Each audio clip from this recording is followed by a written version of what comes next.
ఘనంగా ఘటిక సిద్ధేశ్వరాలయ ముఖద్వార ప్రారంభం. నెల్లూరు జిల్లా సీతారామపురం మండలం పోలంగారిపల్లి గ్రామ సమీపంలో నిర్మాణదాతలు కొమరశెట్టి వెంకట సుబ్బారావు, శుభరత్నమ్మల ఆర్థిక సహకారంతో సుమారు 30 లక్షల వ్యయంతో అద్భుత ఘటిక సిద్ధేశ్వరాలయ ముఖద్వారం రూపుదిద్దుకుంది. ఈ కార్యక్రమానికి ముఖ్య అతిథిగా ఉదయగిరి శాసనసభ్యులు కాకర్ల సురేష్ పాల్గొని రిబ్బన్ కట్ చేసి ప్రారంభించారు. అనంతరం సిద్ధేశ్వర ఆలయ ప్రధాన అర్చకులు ఉమామహేశ్వర శర్మ ఆధ్వర్యంలో వేద పండితులచే పూజా కార్యక్రమాలు నిర్వహించారు. ఈ కార్యక్రమంలో కార్యనిర్వాహకులు మరియు తెలుగుదేశం పార్టీ నాయకులు, కార్యకర్తలు, అభిమానులు అధిక సంఖ్యలో పాల్గొన్నారు.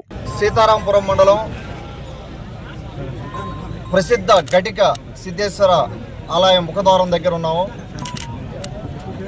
ఈ ఆలయ ముఖద్వారానికి కొమ్మరశెట్టి వెంకట సుబ్బారావు గారు వారి కుటుంబం స్పాన్సర్ చేసి ఈ ఆర్చ్ ఇక్కడ కట్టించడం జరిగింది. దీన్ని మనం సిద్ధేశ్వర ఆలయం డెవలప్మెంట్లో మొదటి మెట్టుగా భావించాల్సి ఉంది. ఈ రోజున ఆయన ఆర్చ్ చేసి ఇక్కడ మొదలుపెట్టారు. నెక్స్ట్ ఫేజ్లో మనం రాబోయే 4 సంవత్సరాల్లో కూడా దీని మీద ప్రత్యేక దృష్టి పెట్టి ఈ టెంపుల్ని మనం డెవలప్ చేయడం జరుగుతూ ఉంది. టూరిజం స్పాట్ కింద దీన్ని టూరిజం కింద డెవలప్ చేయడం జరుగుతూ ఉంది. మన గౌరవ మంత్రివర్యులు, దేవాదాయ శాఖ మంత్రులు శ్రీ ఆనం రామనారెడ్డి గారితో కూడా మాట్లాడడం జరిగింది.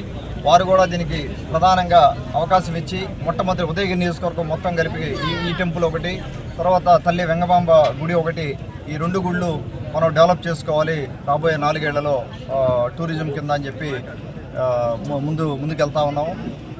తర్వాత ఇప్పుడు దాకా ఎండోమెంట్లో లేదు ఇది గుడి.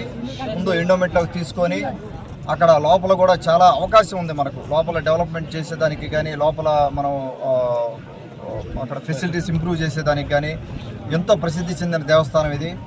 దీనికి ప్లానింగ్ రెడీ అవుతా ఉంది. ప్లాన్ అయిన తర్వాత ఒక్కొక్కటి ఈరోజు నేను ఎలా అయితే చెప్పాను, ఇది ఈరోజు ఒక పెట్టుబడిందని, అలాగే మనం ముందుకెళ్ళి కొంత డెవలప్మెంట్ చేసుకుని ముందుకెళ్ళడం జరుగుతూ ఉంది. ఇక్కడికి వచ్చిన ప్రతి ఒక్కరు కూడా దాదాపుగా సీతారామపురం మండలం నాయకులందరూ, తెలుగుదేశం పార్టీ నాయకులందరూ వచ్చారు. అలాగే మన బయట మండలాల నుంచి కూడా నాయకులు, కార్యకర్తలు రావడం జరిగింది. ఎంతోమంది తల్లి వచ్చారు. వాళ్ళందరికీ కూడా నా ధన్యవాదాలు తెలుపుకుంటా ఉన్నాను.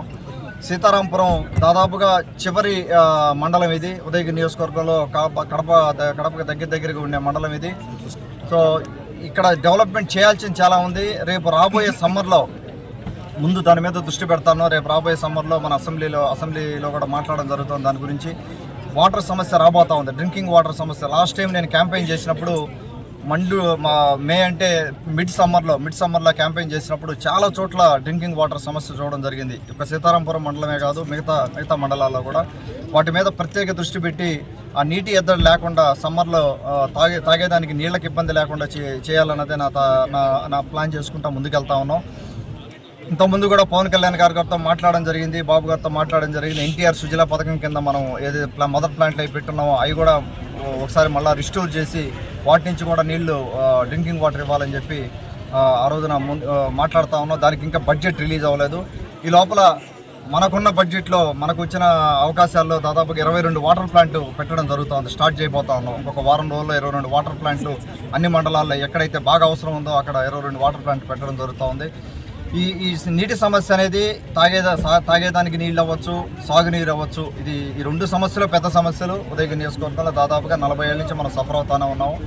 వాటి మీద ప్రత్యేక దృష్టి పెట్టి ముందుకు పోవడం జరుగుతూ ఉంది. మనకి ఎక్కడ అవకాశం దొరికినా కూడా, ఏ డయాస్ మీద అవకాశం దొరికినా, అసెంబ్లీలో అవకాశం దొరికినా, బాబు గారితో అవకాశం దొరికినా దీని గురించే ప్రస్తావించడం జరుగుతూ ఉంది.